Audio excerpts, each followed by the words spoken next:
Boy, your life has changed a little since we first met you, haven't it? It's been quite quickly. How do you describe all this going on? Can you ever sit back and you have any time to reflect? I mean, I have time to reflect, but I don't know how to. I don't have time to look up the words big enough to tell you what it's been like. So it's been quite a.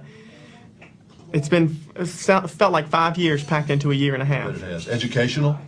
Yeah, absolutely. I've learned not just about kind of the business, because I never thought I was going to do this, so I didn't know anything about it at all.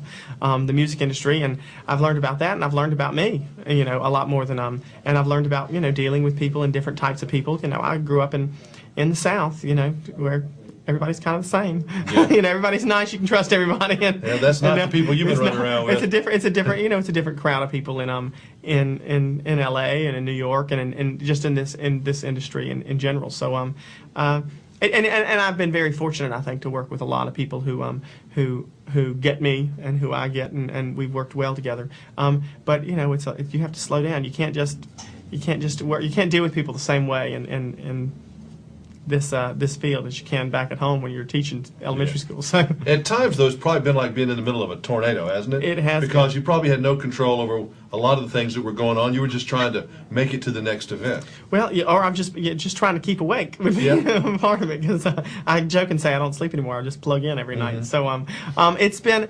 that's what it's been like. I took vacation last week, and on vacation, my vacation consisted of 3 days in the studio recording, a day doing a photo shoot with People Magazine, and then doing Regis and Kelly also live from Raleigh. So I thought, now, if that's vacation, I mean, I don't want to do vacation anymore. They say The Apprentice is really exhausting. Those guys on there just almost die because they're just running the whole time. They're pretty much running you the whole time with American Idol too, aren't they? Yeah. You're not like sitting around waiting to do the next thing. They're working you. You stay pretty busy. There's a lot of sit around. There's a lot of hurry up and wait with the whole thing. But every day's packed, and you have very little. Everyone lives together. The producers drag you around and take you here, take you there, take you everywhere, and you have what's different, I guess, than The Apprentice is you're very sequestered. You're very cloistered from the rest of the public, and you don't see anybody else.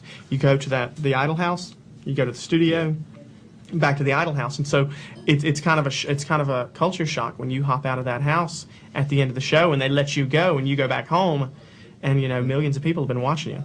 Yeah, that must have been strange for you. I'm sorry, is something burning? Something is burning, but that's strange. Okay. Yeah, it's like a match or something. Anyway, well, they'll let us know. Yeah, when you first got back home, though, from all this, I mean, you weren't the regular old Clay anymore. I mean, people probably saw you as a different person, even though not that much had changed. I think that I like to think I'm the same folk, but it's different. People who didn't used to talk to me are now all about it. I went to the gas station. I was at home in Raleigh this week. Went to the gas station, and some lady was waving at me, and I thought, is she waving at me? Oh yeah, she is. That's right. People wave at me now. Yeah. So where do you want this to go? I mean, where are you headed? I don't really know, and I don't really. You going to do all that, do the whole entertainment thing, or are you strictly going to focus on? I don't know. I kind of allow. I like to allow. I don't like to plan things out for myself. I don't think that's my job. I think that's God's position to allow opportunities to come to me, and everything that's happened to me this year has been because I've allowed Him to do it. I loved doing this project, and it's not something that I would have gotten to do if I had gone out searching for things. I don't think, because I wouldn't have been looking in the right place. I would have been looking in the wrong place, and I think that it's much easier for me to sit back and let God bring things that He thinks are right for me, and opportunities that I want to do. When that spotlight's shining in your face, though, in front of all those people screaming at you, is that one of the best times of the day for you? Sometimes. I mean, it's a lot of that's quite a bit of acceptance, when you have all those people screaming at you, but it's not necessarily having people scream your name and cheer for you is not necessarily something that I live for. I kind of like the opportunity that it affords me to do other things, whether it be something like this or whether it be bringing attention to something that's important to me. It gives me an opportunity to do things that I wouldn't have gotten the chance to do before. So I do enjoy that, and I like the fact that I think it's a big responsibility. I think it's a weighty responsibility to be in this spot and to make sure that you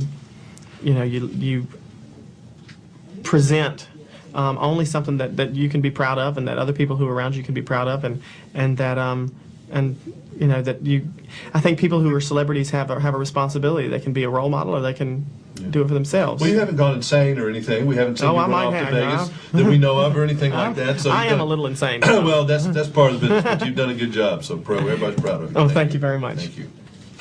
He hadn't gone completely nuts.